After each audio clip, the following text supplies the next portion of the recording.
This story is a work of fiction, inspired by real events. Names, dates, locations, and identifying details have been changed or dramatized to protect privacy and enhance the narrative. Any resemblance to actual persons, living or dead, is purely coincidental or used fictitiously. This content is intended for entertainment and educational purposes only. It does not aim to glorify crime, promote violence, or pass judgment on real individuals. Viewer discretion is advised. Some scenes may contain mature, disturbing, or triggering content. What you are about to watch could have happened anywhere, to anyone. It's inspired by real events. Whispers of truth buried beneath layers of fiction. We've changed the names, the dates, the locations, but the emotions, the betrayal, the fear, those are real. This story is not meant to accuse, only to reveal, to make you question, who do you really trust?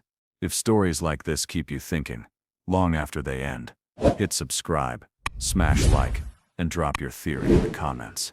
Now watch closely, before the truth disappears again. It was Christmas night in a quiet Alabama town.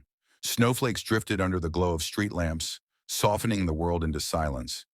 Inside Sheriff Malik Darnell Hayes' home, the air was warm with the scent of spiced cider and roasted ham. The hum of laughter and the clinking of dishes wrapped the house in comfort. His 4 children chased each other between the tree and the couch, ribbons and wrapping paper still scattered from the evening's gifts. On the kitchen counter sat a plain white envelope, unopened, unremarkable, the kind of thing most people would slide into a drawer for later. But Malik had been waiting for this one. He had ordered the DNA kits under the guise of a fun family activity, a light-hearted way to learn about ancestry, to see which traits ran through generations.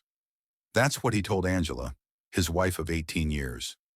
What he didn't tell her was the quiet knot in his gut that had been growing for months.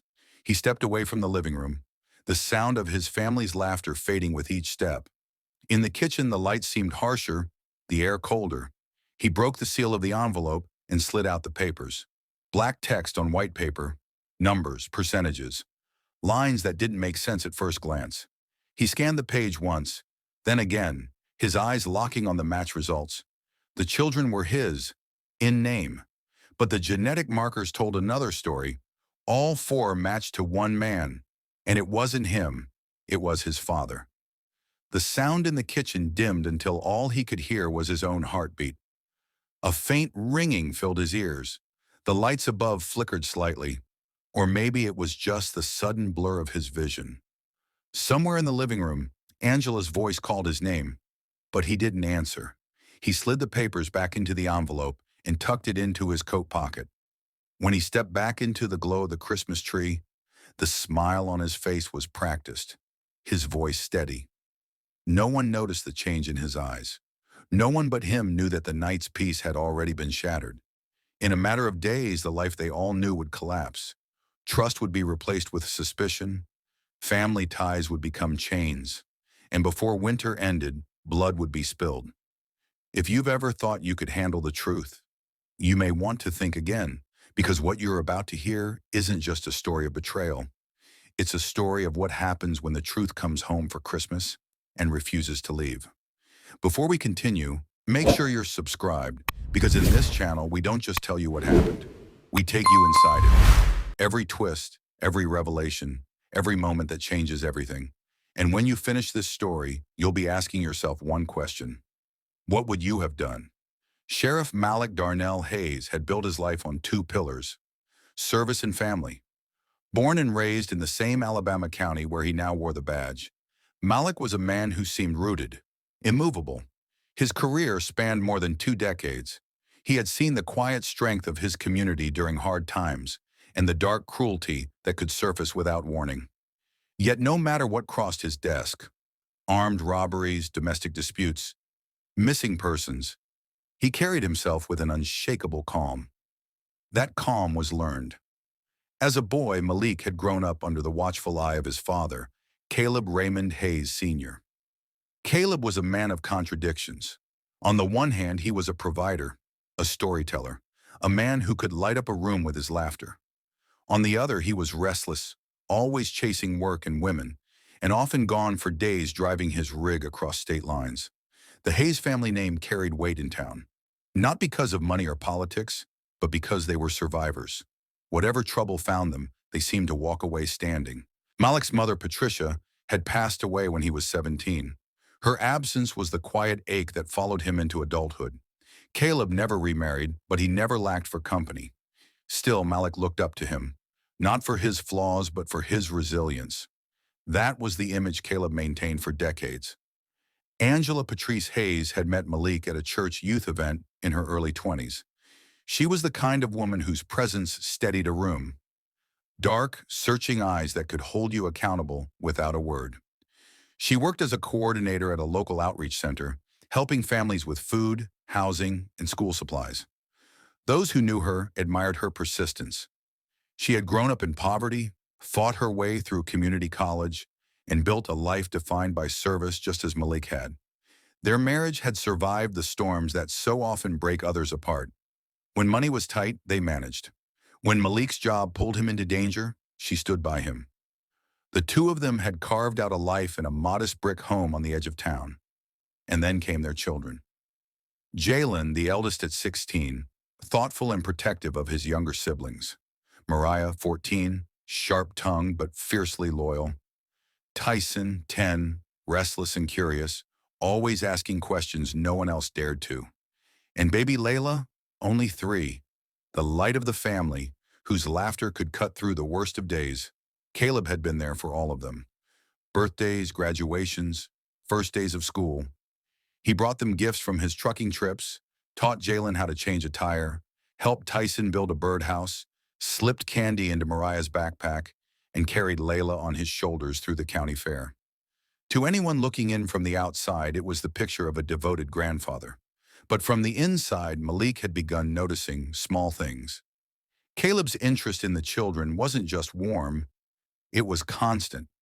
He never seemed to tire of being near them, and he often insisted on private outings without their parents. Neighbors noticed too, though they saw it as nothing more than doting. One even joked to Malik's brother during a barbecue, "Them kids got your daddy's smile more than they got yours." The laughter at the time was easy. No one realized those words would echo later, heavy as a stone. The Hayes family's roots ran deep in this town.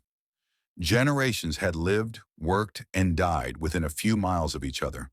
It was the kind of place where secrets could stay buried for decades.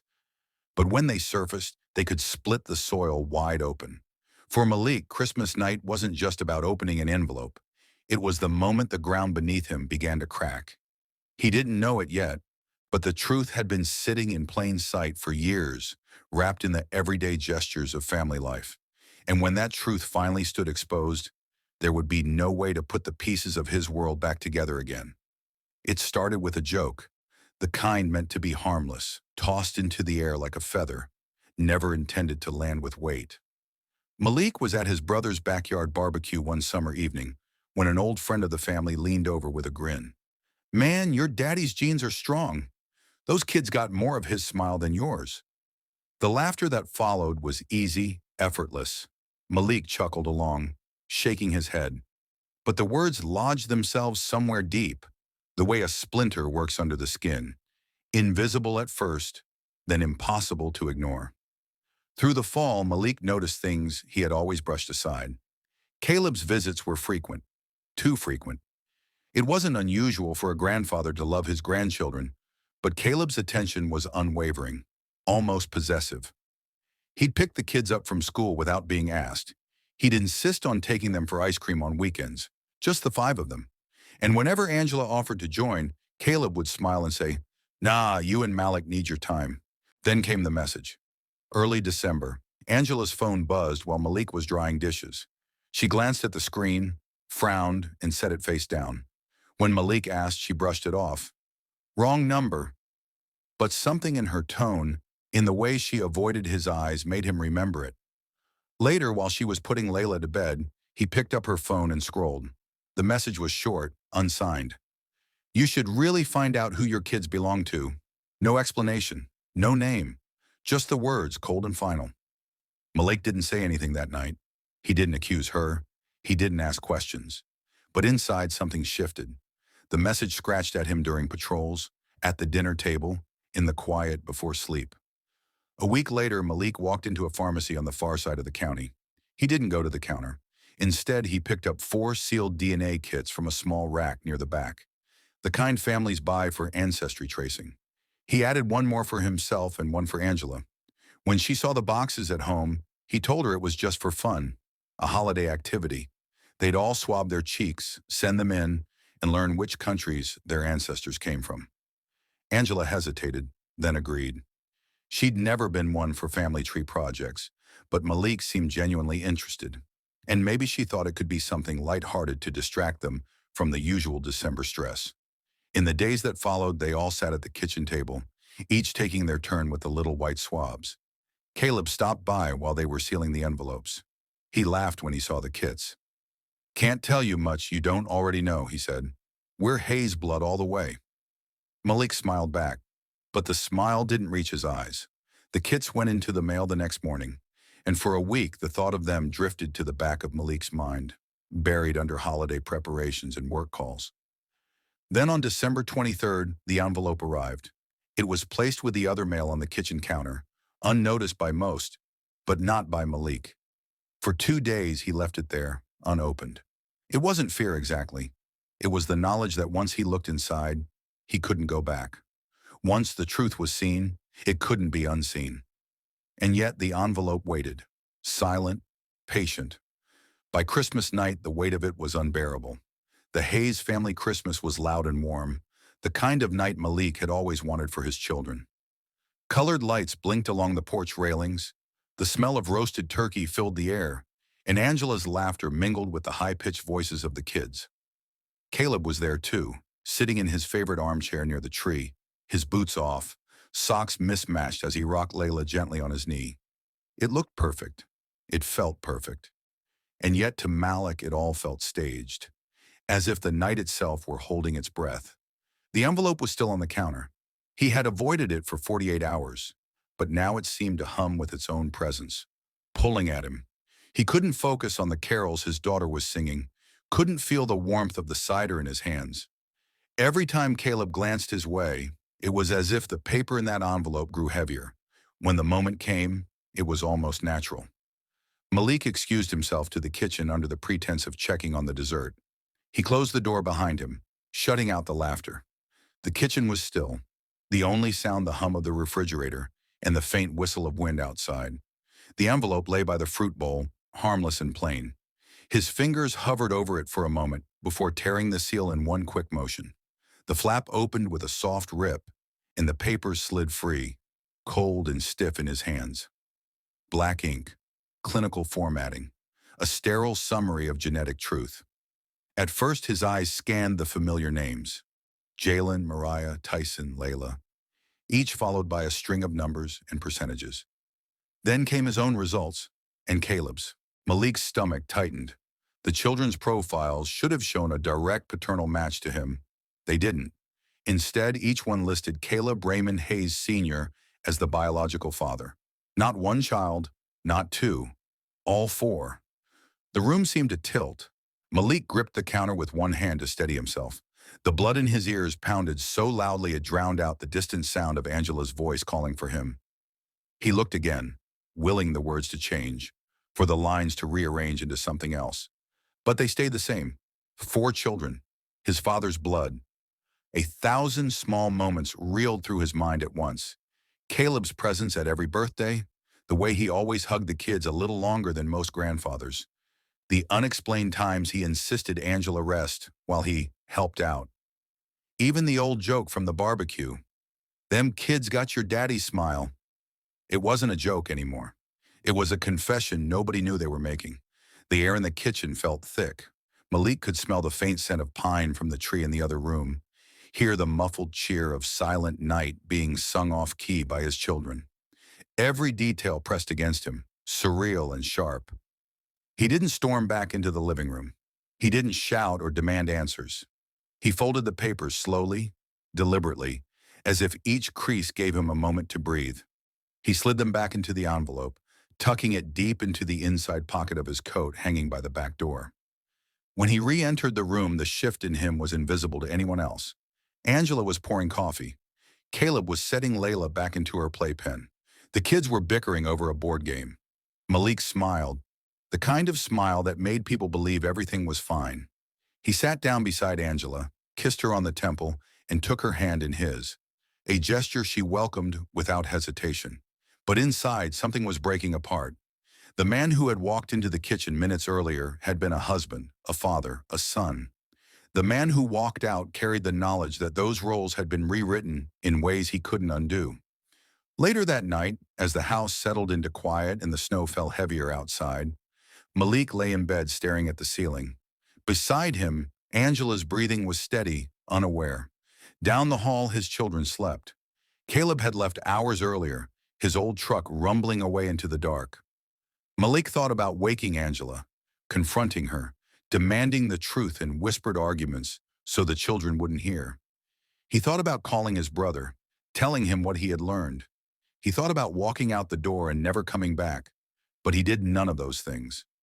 Instead, he kept his eyes fixed on the shadows that shifted across the ceiling as the wind swayed the trees outside. In the silence, one thought repeated itself over and over. This couldn't be left alone. And before the season turned, someone would pay for it. Morning came with the kind of quiet that follows a storm, except no one in the Hayes house knew the wind had already passed through. Malik rose before dawn. He moved through the hallway without turning on lights, listening to the small house noises he knew by heart, the soft rattle of a vent, the refrigerator hum, the sigh of old pipes. He paused at each bedroom door. Jalen slept on his side, long legs tangled in a blanket. Mariah clutched a notebook to her chest as if it were a shield. Tyson sprawled across his bed in a star shape, utterly unbothered by the world. Layla snored gently, a thumb tucked under her chin. He told himself he was memorizing the ordinary because he suspected it would not last. Down in the kitchen, he made coffee he didn't drink and watched the sky lift from black to blue. He could have called in sick. He didn't. He clipped his badge in place, holstered his service weapon, and left the envelope in his inner coat pocket, close to his chest, as if to make sure the truth did not slip away. At the sheriff's office, routine marched on. A broken taillight, a noise complaint, a call from the school resource officer about a hallway scuffle. The building smelled of paper and disinfectant. Phones rang, radios crackled. He answered everything with the same steady tone he had used for years, but each task drifted through him like smoke. When a deputy asked about a report deadline, he stared a second too long before nodding. When Lionel Carter, his closest friend on the force, mentioned lunch, he shook his head without explanation. He spent the noon hour in the evidence room with the door closed, staring at bare shelves and labels that meant nothing to his life at home. He went through the motions because the motions were all he had. The weight inside him did not lessen. It concentrated. He could feel it gathering behind his ribs, a pressure that had nowhere to go. In the afternoon, he drove patrol alone. He followed familiar routes past the high school football field, the Baptist church, the old mill road lined with pines. Every corner held a memory of his children. Jalen's first driving lesson, Mariah's choir recital, Tyson's Little League practice, Layla's first hayride at the fall festival. He stopped at a four-way intersection and realized he could not remember if the light had turned green. The car behind him honked. He blinked and pressed the gas. He did not tell Angela. Not that day. He watched her move through the evening with her usual rhythm. She asked the kids about homework. She rinsed dishes. She teased Malik about the way he stacked the plates. He answered softly and kept his eyes on the sink, forcing his voice to stay even. At the table, Caleb's name came up when Tyson talked about an old fishing memory. Malik smiled at the story and excused himself early, saying he had paperwork to finish before bed. He lay awake again. Sleep came in short, sharp drops that never reached depth. His mind replayed scenes from years that now looked different. A school play where Caleb sat in the front row with his hands clasped and jaw tight. A summer afternoon when Caleb had insisted on taking all four kids to the lake, just the five of them, while Angela stayed home to rest. The weekend he patched the gutter and kept glancing through the kitchen window toward Angela as she washed fruit. By midweek, the feeling of suspension became a plan. He did not label it that way in his head. He simply started gathering facts the way he would for any case. He checked the date stamps in his email for the DNA lab notifications. He noted the chain of custody for each kit in a small notebook he kept in his pocket, writing down the times, the mailing confirmation, the return envelope arrival, the moment he opened it. He copied the report by hand, number for number, into the same notebook. He took photographs of the paperwork on his phone and hid the images inside an album with an innocuous title. None of it was necessary. He did it anyway. Accuracy kept his hands busy. He found himself tracking Caleb's movements without admitting that was what he was doing. Caleb kept a simple routine. Early coffee at a diner on Main Street, afternoons at the VFW Hall, cards and talk, a short list of errands on Tuesdays and Fridays. Malik knew the route and the timings because he had lived near it his whole life. Now he parked a block away with the engine off and watched. He counted the minutes between Caleb's entrance and exit. He noted the faces of men who clapped his father on the back, the women who laughed too easily at his stories. Each observation was ordinary. All of it felt loaded. On Thursday, Angela asked if he was working late again. He said yes. He did not look up when he said it. The pause that followed told him she heard more than he had said. She asked if they were all right. He nodded. She let it go, but not entirely. That night she reached for his hand in bed, and he let their fingers touch for a moment before pretending to roll away in his sleep. She withdrew. He stared into the dark and felt shame press against the anger until neither had a clear edge. The town's calendar rolled toward the new year. Storefronts kept their lights up. Church bulletins announced watch night services. People posted lists of resolutions. Malik made none. He cut his caffeine by half so his hands would not shake. He started running before dawn, circling the same 3 blocks until his lungs burned and his legs trembled. The physical pain gave his mind a boundary. On Friday evening, he told Angela he needed to see his father. He chose a plain tone and a casual face.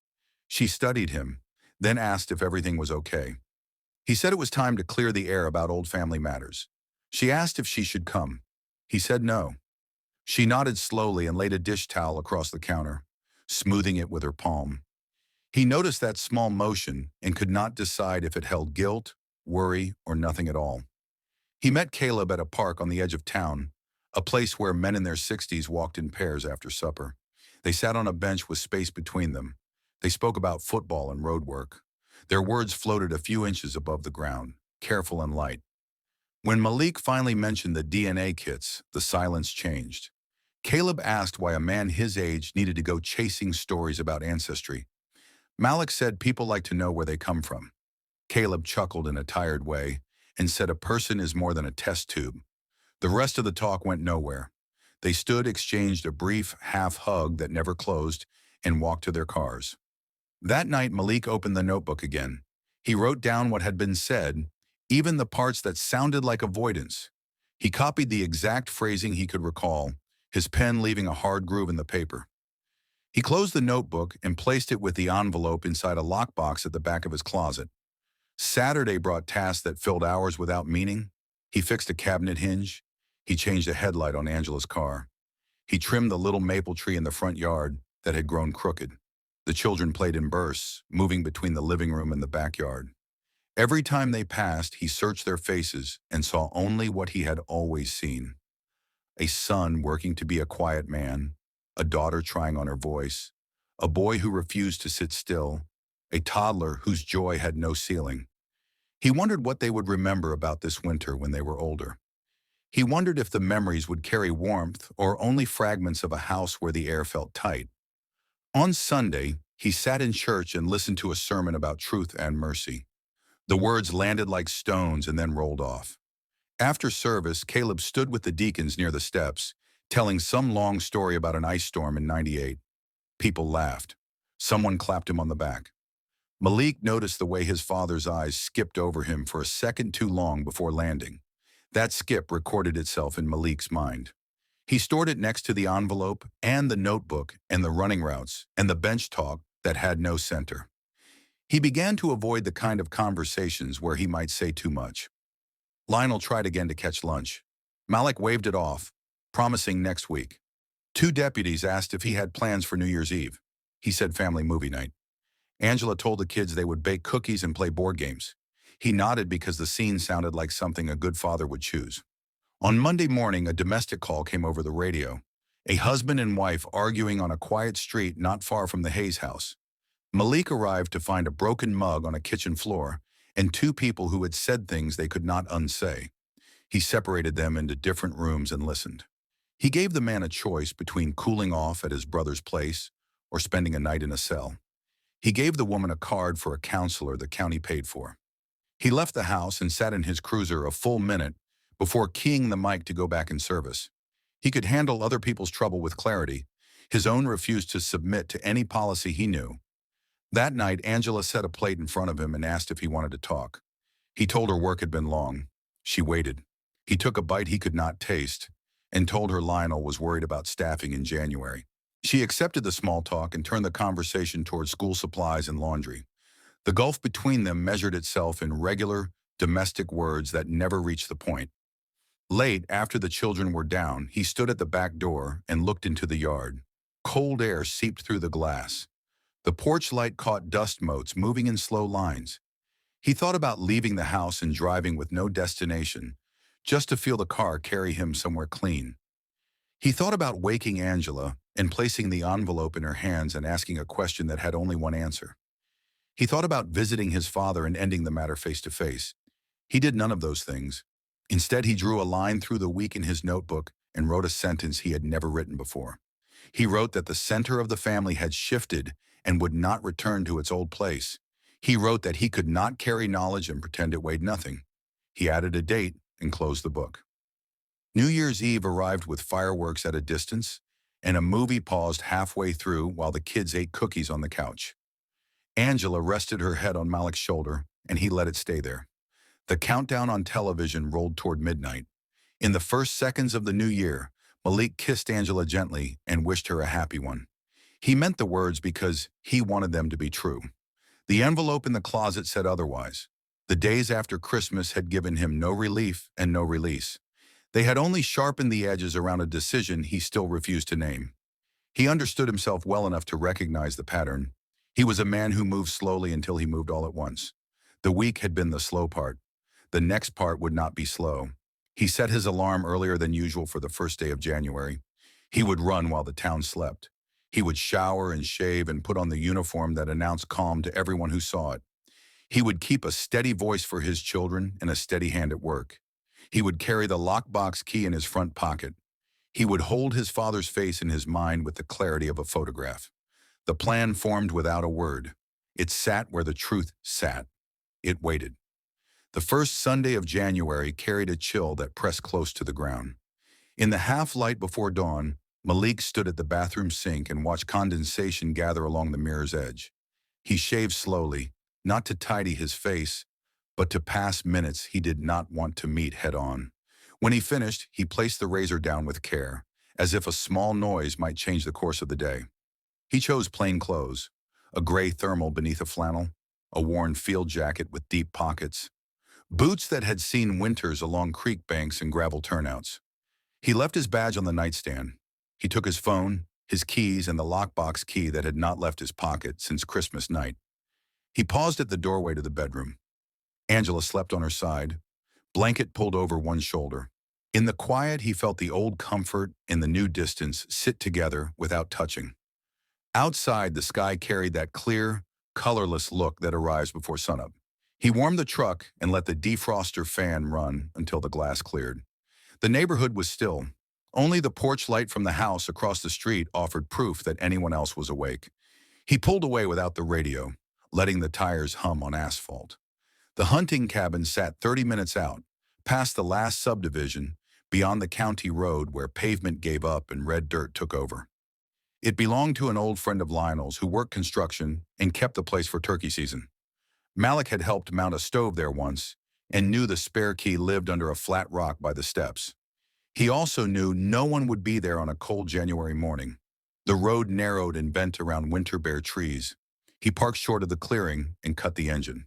The silence in those woods was not empty. It carried the regular ticks of a living place. Branches rubbing, birds shifting, a creak somewhere out of sight. He walked the last stretch and lifted the rock for the key. The old hinges complained when the door swung open. Dust floated in the weak light that crawled through the small window above the sink. He set a log in the iron stove and coaxed a fire to life with kindling from a bucket by the wall. Heat came in layers, close to the stove first, then outward a foot at a time until the cold retreated from the center of the room. He cleared the little table near the window. He laid the envelope on its surface and placed the notebook beside it. He did not sit. He stood with his hands at his sides and let the room settle around him. At 7:15, he called Caleb. He used a voice that did not invite questions. He said he needed to meet. He gave the location and said it mattered. On the other end of the line, there was the small pause he had come to know in the last week, the one that suggested calculation, then agreement. No argument, no curiosity. While he waited, Malik walked the perimeter of the room in slow, even steps. He counted 12 paces from door to sink, 10 from stove to window, 8 from window to bunk. He repeated the circuit until the numbers meant nothing. He checked his watch. He listened for tires. He felt the old habit of assessing a scene take hold, the way a body remembers movements learned long ago. He was not there as sheriff. He was there as a man who needed a shape for the truth to stand inside. At 8:02, gravel whispered outside. A truck door closed with a heavy sound. Boots on wood steps. The latch turned. Caleb stepped in with the cold still clinging to his coat. He stamped once and looked around. A quick scan born of years on the road and a lifetime of reading rooms before they read him. His gaze found the envelope before it found his son's face. He shut the door behind him and rubbed his hands together, pretending it was only the chill he meant to rub off. They did not embrace. There was no gesture of greeting. Malik nodded toward the table. Caleb took a seat without removing his coat. The stove popped. The logs shifted and settled. Malik stayed standing. The envelope lay between them, unremarkable and absolute. He slid it forward until it rested at the edge of Caleb's reach. The movement felt heavier than paper should allow. Caleb placed 2 fingers on the flap and did not open it. He kept his eyes on the object as though it could be considered without being seen. The room held their breath for them. Malik described the test, the collection, the chain of hands it moved through. He walked through the numbers as if reading weather, steady and clear, never faster than a heartbeat. He did not ask a question. He did not raise his voice. He kept everything inside the calm he had practiced for years with strangers who yelled in kitchens and men who shook in hallways. Caleb did not flinch. He listened in that way he always had, eyes flattening, jaw loosening, shoulders rolling back half an inch. He looked like a man who had guided big rigs through mountain passes and learned to hold a wheel even when the road tried to take it. When Malik finished, the older man's hand left the envelope. It drifted an inch, then rested on the table, as if the wood were the only thing in the room that could be trusted to stay. Words did not come. There was nothing to match the arithmetic already printed on those pages. The air between father and son filled with the long history of their shared life, and that history refused to defend anyone. The small gestures arrived instead. Caleb's thumb ran along a groove in the tabletop. His eyes cut to the window and back. He adjusted the brim of a cap he was not wearing. He breathed through his nose and let the breath out slowly. If an apology lived anywhere in that room, it did not have shape. If a confession waited, it did not choose sound. There was only the fact of the thing and the distance it produced. Malik felt that distance measure itself inside his chest. He understood that everything after this morning would be arranged around the gap or against it. He spoke of the children without names, as if they were a set of lives that must be protected by removing labels. He said that routines would be guarded, that school mornings would still begin at 7, that bedtime would still land at 8:30 for the younger two, that choir practice would still take place on Wednesdays. He said he would not allow confusion to become the house rule. He kept his sentences short so they could carry weight without shaking. Caleb rested back in the chair and watched his son speak a future he could barely stand to name. The older man's expression moved in small degrees, a flicker at the corner of the mouth, a tightening around the eyes. A listener might have mistaken it for resolve. Malik read it as calculation. He had learned the difference by growing up inside it. The stove clicked again. A knot in the wood split with a soft sound. Malik picked up the notebook and turned it so the writing faced him. He read the line he had written on New Year's Eve about the center of the family shifting. Saying it aloud steadied him. He placed the book down and covered it with his palm. He did not look away when he said that nothing from the old order could continue without change. He did not specify what change meant.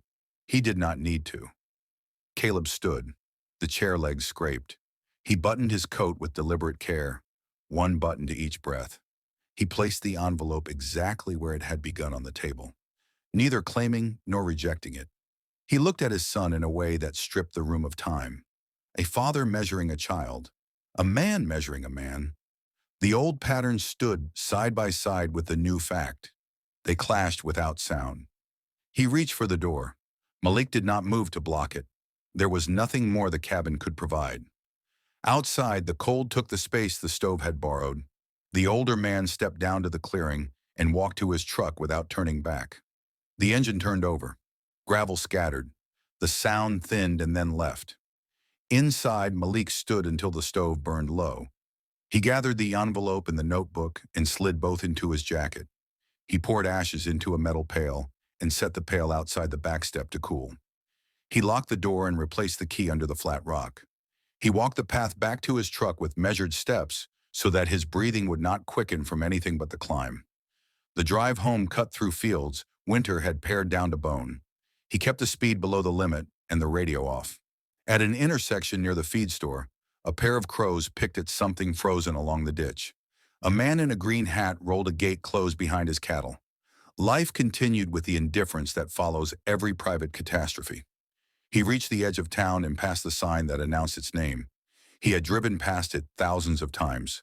The letters looked strange today, like a word repeated until it loses meaning. He turned onto his street and saw his house, the familiar roofline, the tricycle by the steps, the wreath Angela had not yet taken down. He parked and sat a moment, hands open on the wheel, palms empty. The confrontation had not given him release. It had removed the last soft layer of doubt and left the shape of consequence. He felt steadier, and he felt worse. The combination built a platform under his feet. From that platform, decisions could stand. He did not know yet how they would be built. He knew they would be built. He stepped from the truck and went inside. The children were in the living room. A cartoon paused on the screen. Blocks scattered like a small city frozen mid-rise. Angela looked up from a laundry basket and smiled.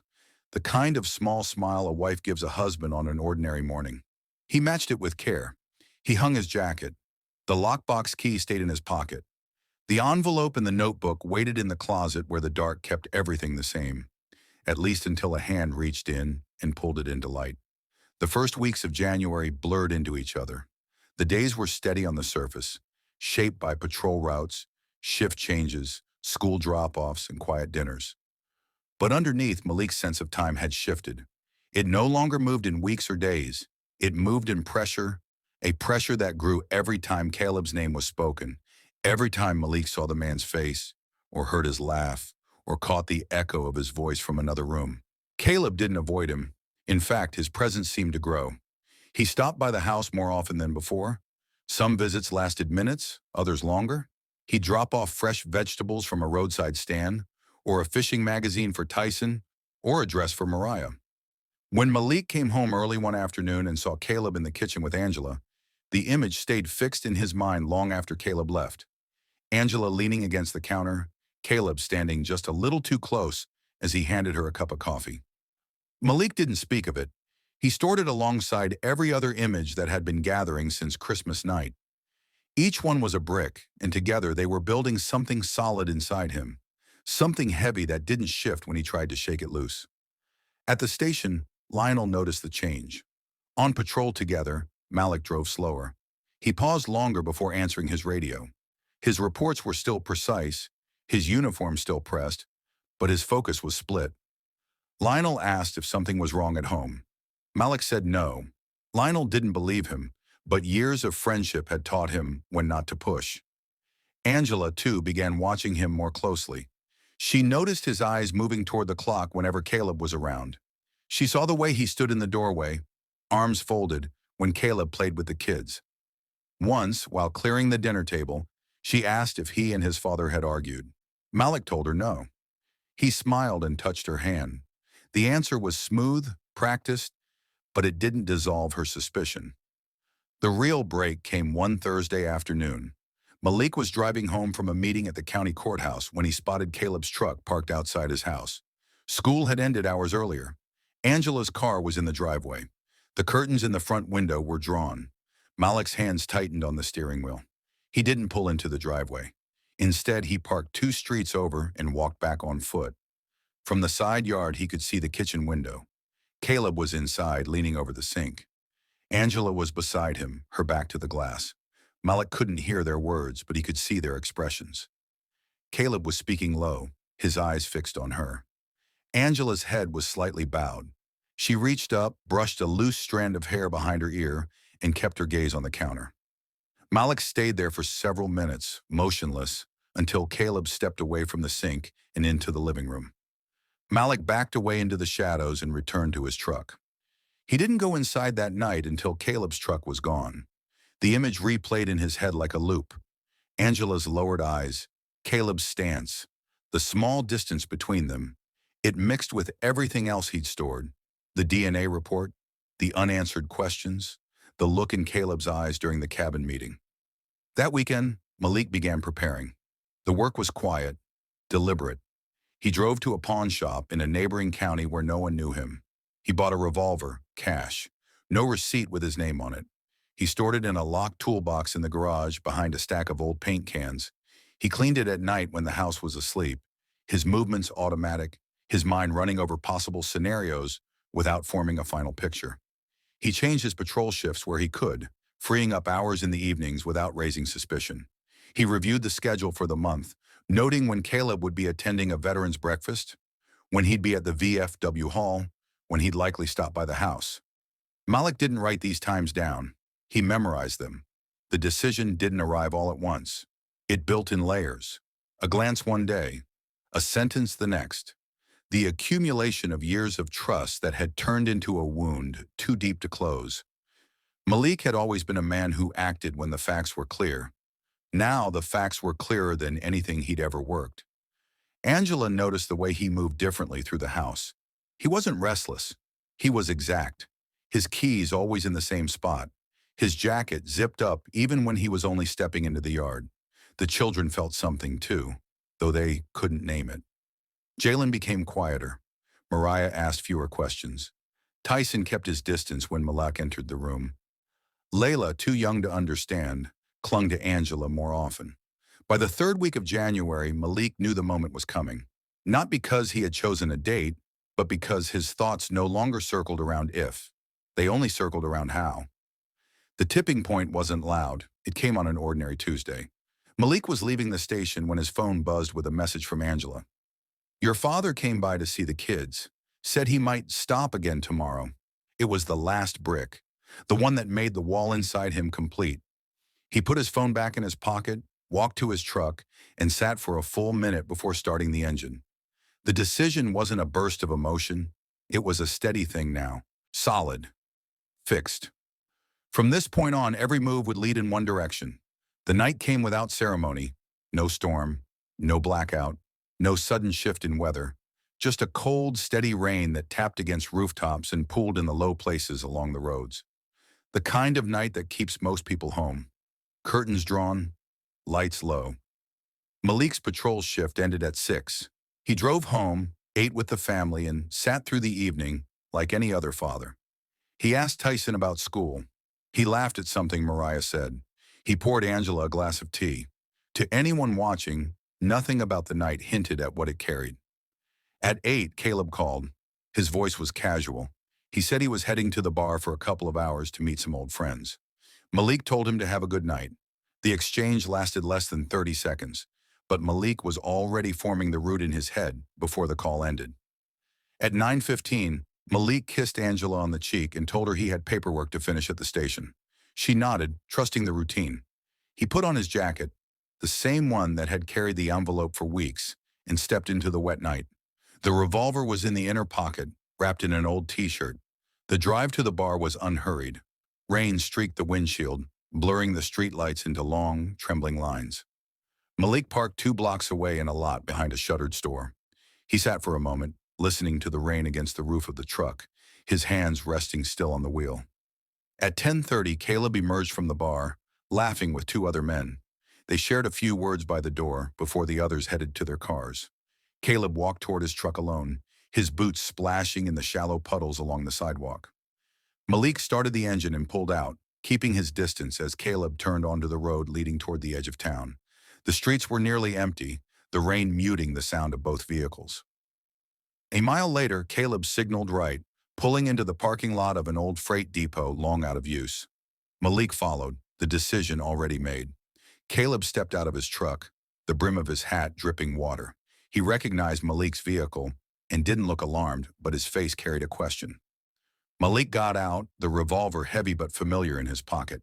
They met halfway between the two trucks. Rain pattered against their coats. For a moment, neither spoke. Malik's eyes held his father's. Caleb's gaze shifted once, then returned, as if searching for a way to control a conversation that had no words left to save it. Malik's voice was low. "This ends tonight." Caleb didn't answer. His jaw tightened. His stance widened just slightly, a man bracing without knowing how the blow will land. The revolver came out without hesitation.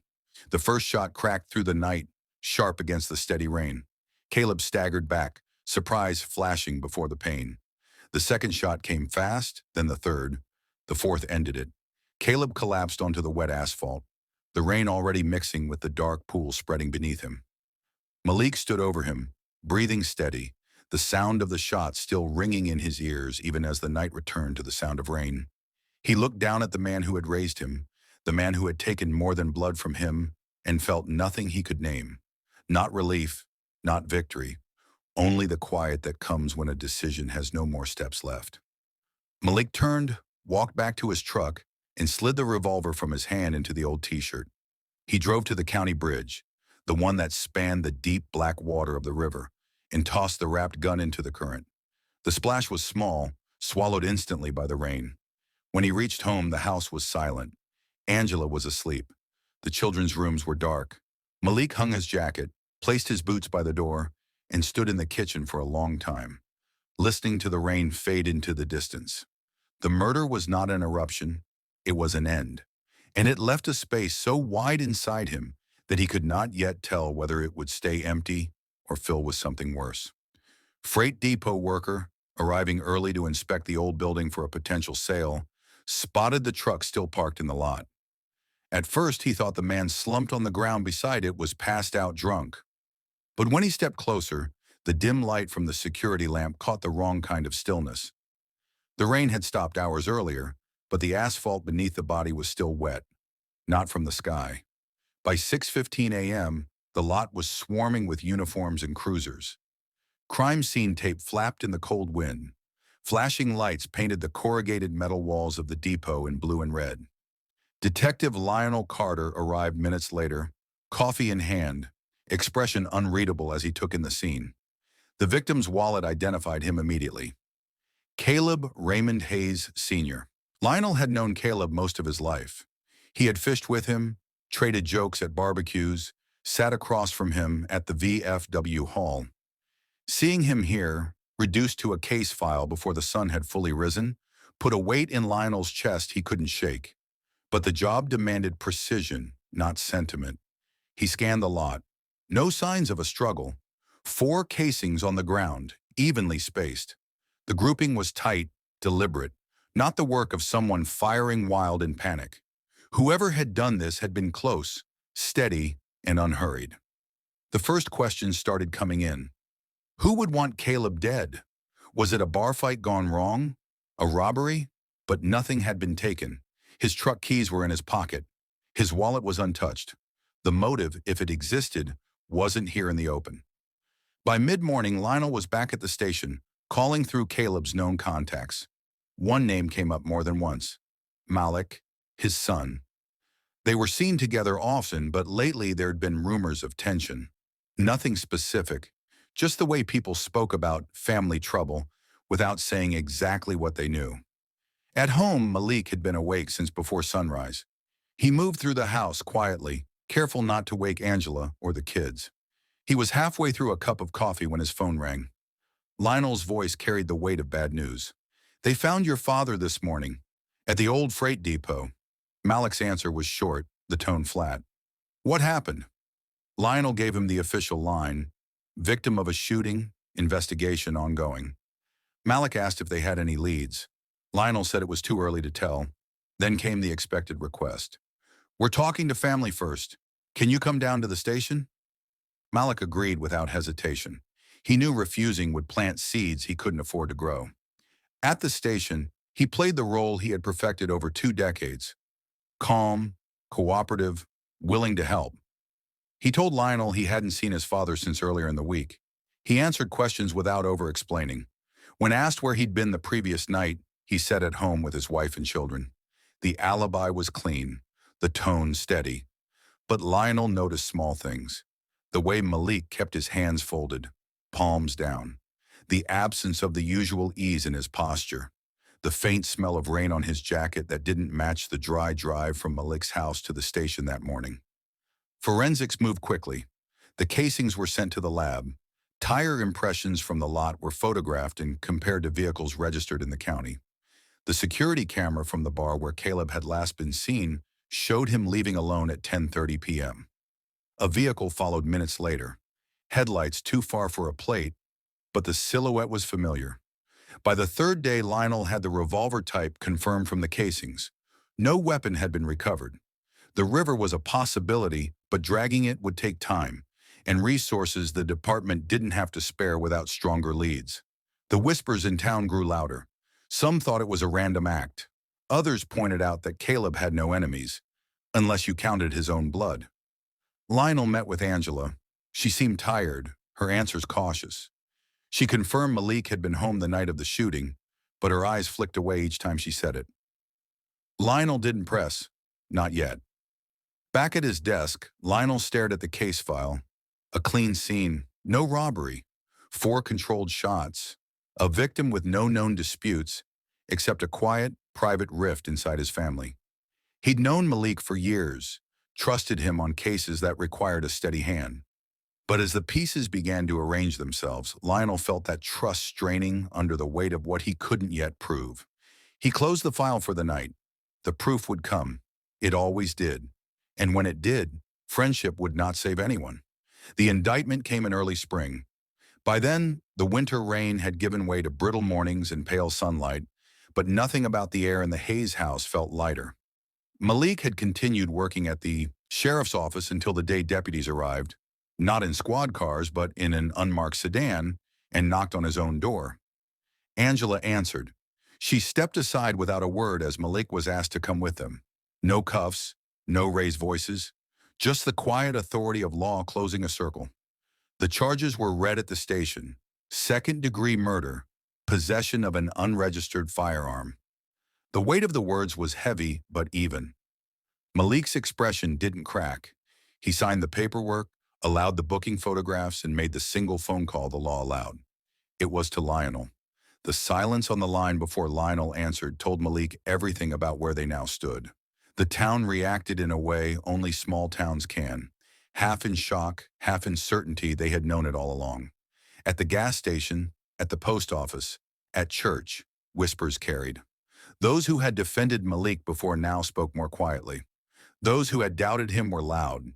The courtroom was packed on the first day.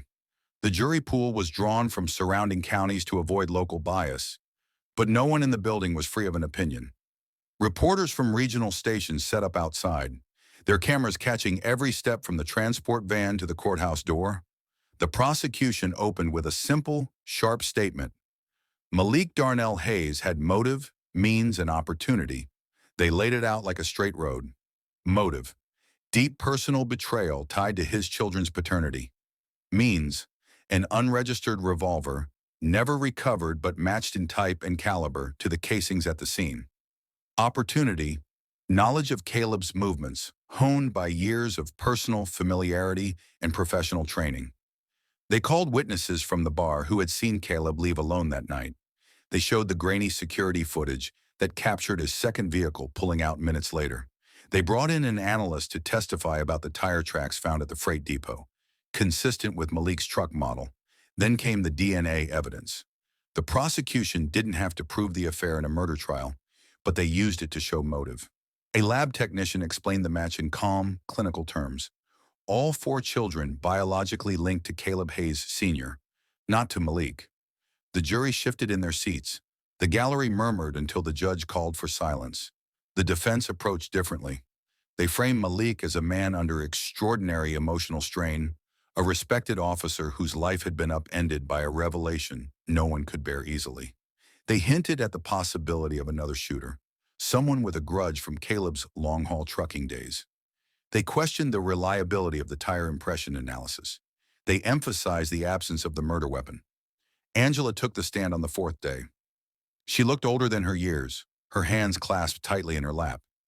She confirmed she had suspected Caleb's paternity before the DNA test, but had never confronted either man directly.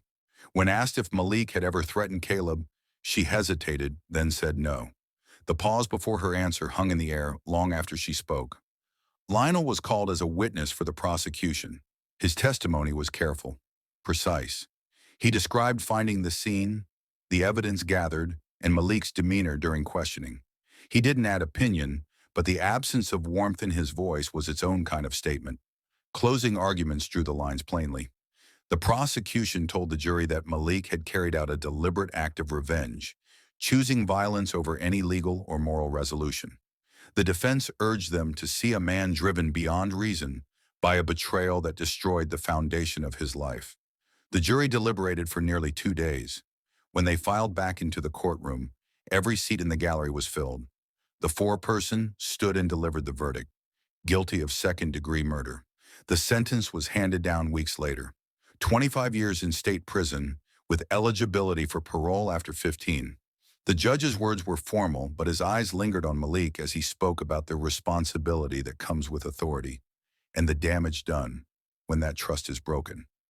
As he was led from the courtroom, Malik didn't look back at the gallery.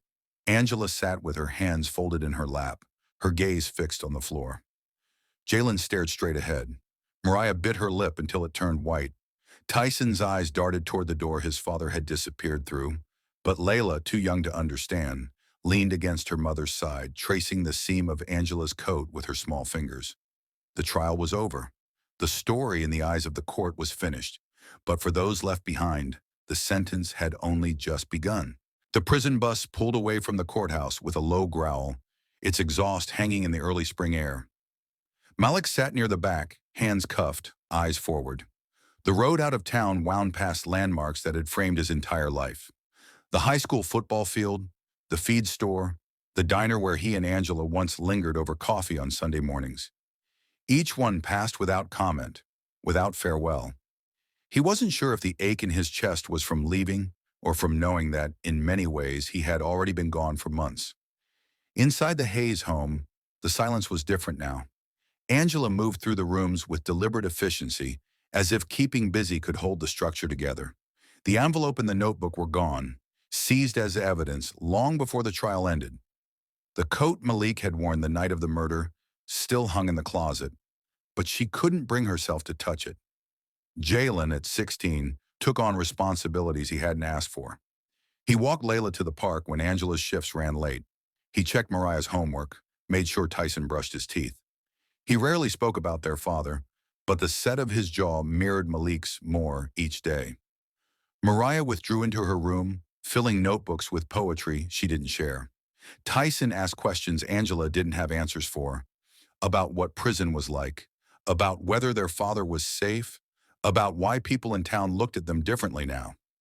Layla, only 3, sometimes asked when her daddy would come home. The older 3 never corrected her.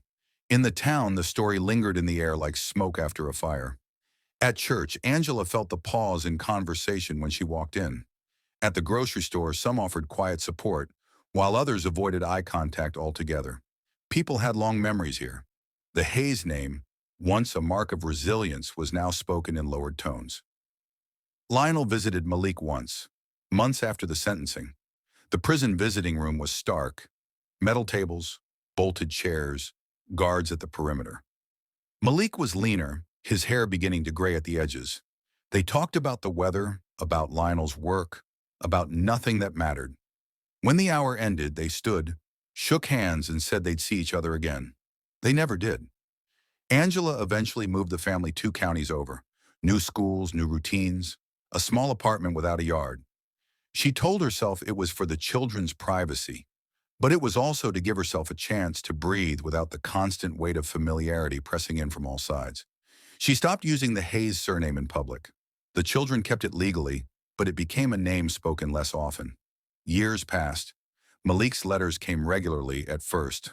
Measured words, steady handwriting, no mention of the night at the freight depot. He asked about the kids, about Angela's work, about small things from home. She answered some. Others went unread. Over time, the letters grew shorter, the gaps between them longer. The truth that had shattered their lives remained unspoken in those pages. The paternity results were never discussed again. Angela told herself she was protecting the children from details they didn't need. Maybe she was protecting herself too. In quiet moments, Malik thought about that night in the rain. He replayed it not for the act itself, but for the silence that followed. It had been the only moment since Christmas Eve when the pressure inside him had stopped. In the years that followed, the pressure returned in different shapes. Regret, resignation, the hollow stretch of time. The betrayal that had led to bloodshed had rippled outward in every direction, touching people who had no part in it. A truth revealed, a family broken, a name changed. Justice, the court had said, had been served. But justice, Malik knew, was something different. Justice didn't repair the trust that had been taken. Justice didn't return the years his children would spend without him. Justice didn't undo the fact that, no matter how far they all moved from that winter, the season would follow them. The law gave it a name: second-degree murder. The court gave it a number: 25 years. But behind those labels is a story about betrayal, silence, and the point where a man chooses an ending he can't take back. Angela and the children live far from the place where it happened. Malik wakes each morning to the sound of cell doors and the echo of boots on concrete.